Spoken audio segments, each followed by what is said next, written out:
Index funds versus exchange-traded funds, a 5-year performance comparison. American billionaire Warren Buffett recommends that people start investing with index funds so that they can hold them into retirement and make gains for years while staying diversified. Do you know which is best for you? First, let's quickly define terms. Index funds are just mutual funds or baskets of stocks that are designed to track the performance of a specific market index, like the S&P 500 or the Nasdaq 100.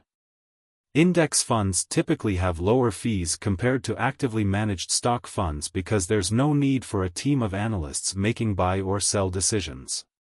ETFs, or exchange-traded funds, are similar to index funds, but they trade on stock exchanges just like individual stocks, so you can buy and sell them throughout the trading day, unlike index funds, which you can only trade at the end of the day at their net asset value. Since they're traded on the exchange, ETFs have the added benefit of option contracts, so we can invest in ETFs in numerous ways and more easily stay in control of our positions. Now, let's see their returns over the last 5 years. The S&P 500 is one of the most popular benchmarks for both index funds and ETFs. Over the last 5 years, the S&P 500 has delivered an average annual return of roughly 10%. Other popular ETFs track technology, banking, and other sectors. For example, the QQQ tracks technology. The DIA tracks the Dow Jones Industrial Average and is heavily weighted in finance. Popular index funds like the Vanguard 500 Index Fund, VFIAX, or the Fidelity 500 Index Fund, FXX, over the same period have closely mirrored the S&P 500, with an average annual return of about 9 to 10%. On the ETF side, the Vanguard S&P 500 ETF, VOO, and the SPDR S&P 500 ETF, SPY, also tracked closely with the index, delivering around 9 to 10% annually over the past 5 years.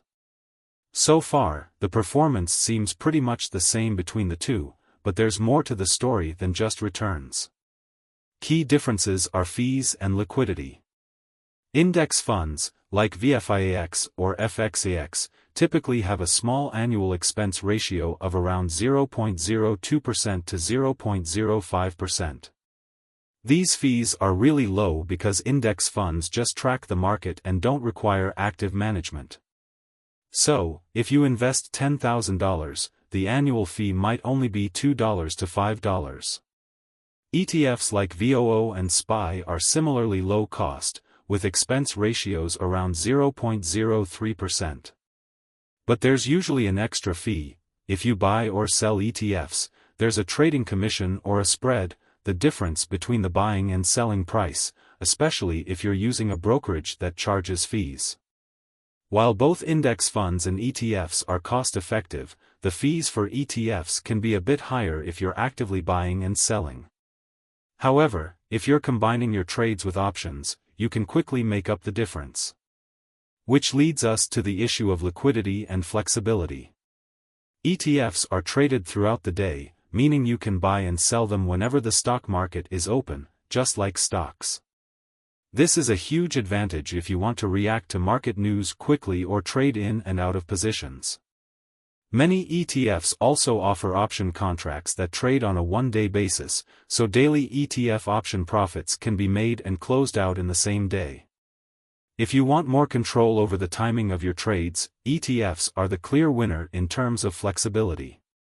But if you're a long-term buy and hold investor and don't care about short-term price movements, this probably won't be a deal-breaker. So, which is best, index funds or ETFs? It really depends on your investment style. If you're a hands-off, long-term investor who doesn't plan on making frequent trades, it's index funds. They're super low cost and easy to manage in retirement accounts. However, if you want more flexibility, you prefer to trade yourself, and want to maximize gains with options trading, ETFs are probably the way to go.